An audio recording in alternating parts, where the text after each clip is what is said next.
समय पहले जब धरती पर धर्म और सत्य का शासन था, उसी समय एक नन्हा बालक अयोध्या नगरी में जन्मा, जिसे पूरा संसार अपने आदर्श और प्रेरणा के रूप में याद करेगा। उनका नाम था श्री राम। श्री राम की पावन कथा। दशरथ की संतान प्राप्ति यज्ञ। बहुत समय पहले अयोध्या नगरी में राजा दशरथ का राज्य था। वे एक वीर और धर्मप्रिय राजा थे, लेकिन उनका मन हमेशा दुखी रहता था क्योंकि उनकी कोई संतान नहीं थी। उन्होंने कई वर्षों तक संतान की प्राप्ति के लिए भगवान से प्रार्थना की। एक दिन उनके राज्य में सभी मंत्री और ऋषि सभा में एकमत हुए कि राजा दशरथ को पुत्रेष्ठ यज्ञ करना चाहिए। यज्ञ बहुत भव्य तरीके से किया गया। यज्ञ में अग्निदेव को मुख्य देवता के रूप में पूजनीय माना गया। जब यज्ञ के दौरान अग्निदेव प्रकट हुए तो उन्होंने राजा दशरथ को एक पात्र खीर दी और कहा, हे राजन, इसे अपनी रानियों को दे, इससे तुम्हें संतान की प्राप्ति होगी। राजा दशरथ ने बड़े श्रद्धा भाव से यह खीर अपनी तीनों रानियों कौशल्या, केकई और सुमित्रा में बांट दी। इस यज्ञ का परिणाम जल्द ही दिखाई देने वाला था। राम, लक्ष्मण, भरत और शत्रुघ्न का जन्म। कुछ समय बाद जैसे ही भाग्य ने साथ दिया, रानियों ने पुत्रों को जन्म दिया।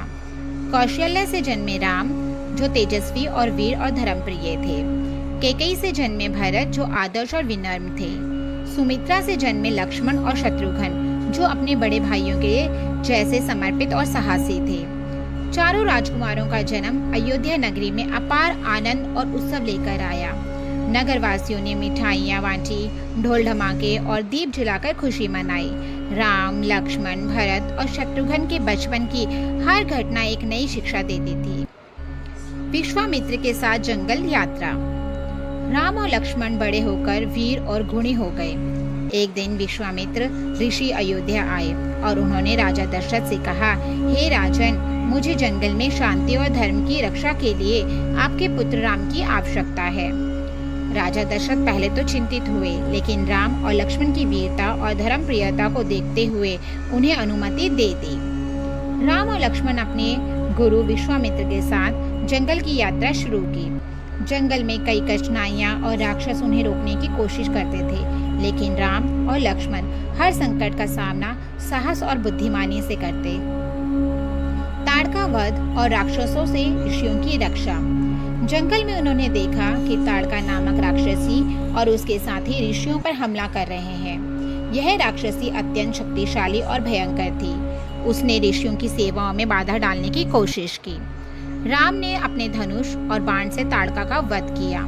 लक्ष्मण ने भी बहादुरी दिखाई और अन्य राक्षसों को नष्ट किया। इस प्रकार उन्होंने न केवल ऋषियों की रक्षा की, बल्कि धर्म और सत्य की विजय भी सुनिश्चित की। ऋषि विश्वामित्र ने राम और लक्ष्मण की बहादुरी की सराहना की और कहा कि उनके भीतर भविष्य में बड़े पराक्रम और धर्म पालन की क्षमता है।